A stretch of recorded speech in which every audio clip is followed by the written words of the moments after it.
Assalamualaikum warahmatullahi wabarakatuh. Saya Lia Sunita Rahmah akan menjelaskan di mata kuliah Psikologi Perkembangan Anak.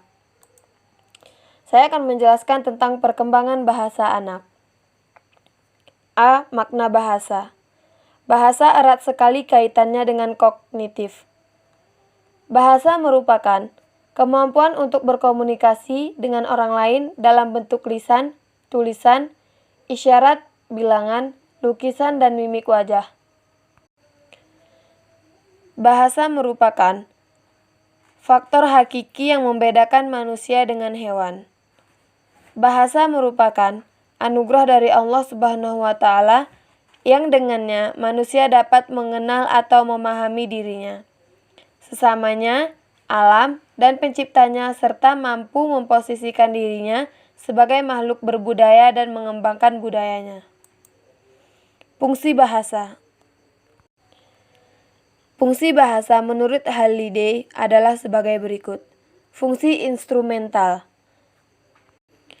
atau saya ingin, berarti bahasa dapat memperlancar anak untuk mendapatkan kepuasan tentang apa yang diinginkan dan untuk mengekspresikan keinginannya. Selanjutnya, fungsi pengatur atau kerjakan itu. Berarti melalui bahasa anak dapat mengontrol perilaku orang lain. Fungsi interpersonal atau saya dan kamu. Berarti bahasa digunakan untuk berinteraksi satu sama lainnya dalam dua dunia sosial anak. Fungsi pribadi. Berarti melalui bahasa, anak mengekspresikan pandangannya yang unik, perasaan dan sikap. Melalui bahasa anak mengembangkan identitas pribadi. Fungsi heuristik atau ceritakan padaku mengapa. Berarti bahasa digunakan oleh anak untuk menjelajahi dan memahami lingkungannya.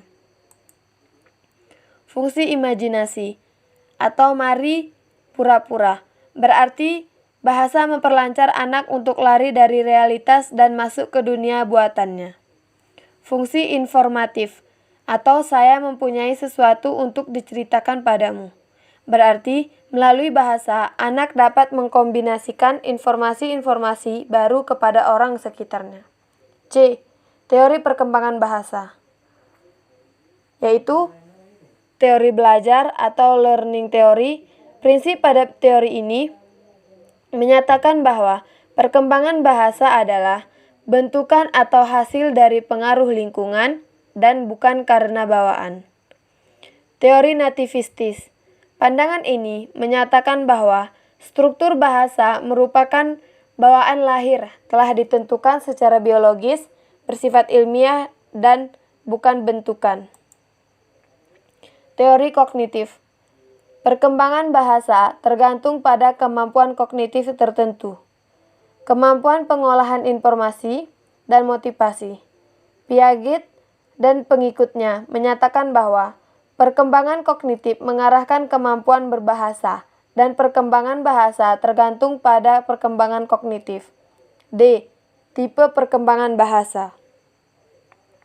Ada dua tipe perkembangan bahasa anak, yaitu sebagai berikut. Egocentric speech, yaitu anak berbicara kepada dirinya sendiri atau monolog, dan berfungsi untuk mengembangkan kemampuan berpikir anak, yang pada umumnya dilakukan oleh anak berusia 2-3 tahun.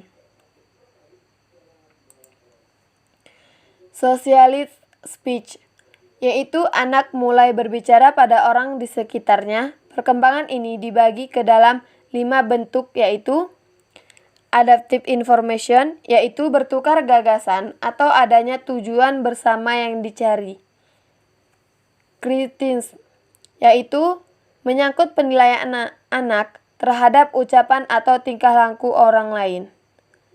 Command atau perintah, request atau permintaan, dan threat, ancaman. Question, pertanyaan, answer, jawaban. E. Faktor yang mempengaruhi perkembangan bahasa. Perkembangan bahasa dipengaruhi oleh beberapa faktor sebagai berikut. Faktor kesehatan, intelijensi, status sosial ekonomi keluarga, jenis kelamin, hubungan keluarga. F. Tahap perkembangan bahasa pada anak. Secara umum, Tahap-tahap perkembangan anak dapat dibagi ke dalam beberapa rentang usia. Menurut Guntur, terhadap tahapan perkembangan ini sebagai berikut. Tahap 1, pralinguistik. Tahap 2, linguistik. Tahap 3, pengembangan tata bahasa, yaitu pada usia prasekolah 3, 4, sampai 5 tahun. Tahap 4, tata bahasa menjelang dewasa, yaitu 6 sampai 8 tahun. G. Aspek-aspek perkembangan bahasa anak usia dini.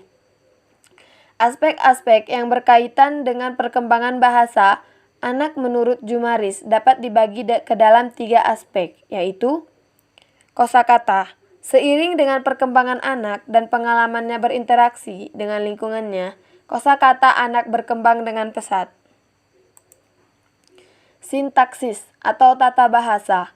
Walaupun anak belum mempelajari tata bahasa, akan tetapi melalui contoh-contoh berbahasa yang didengar dan dilihat anak di lingkungannya, anak telah dapat menggunakan bahasa lisan dengan susunan kalimat yang baik. Semantik. Maksudnya, penggunaan kata sesuai dengan tujuannya. Anak di TK sudah dapat mengekspresikan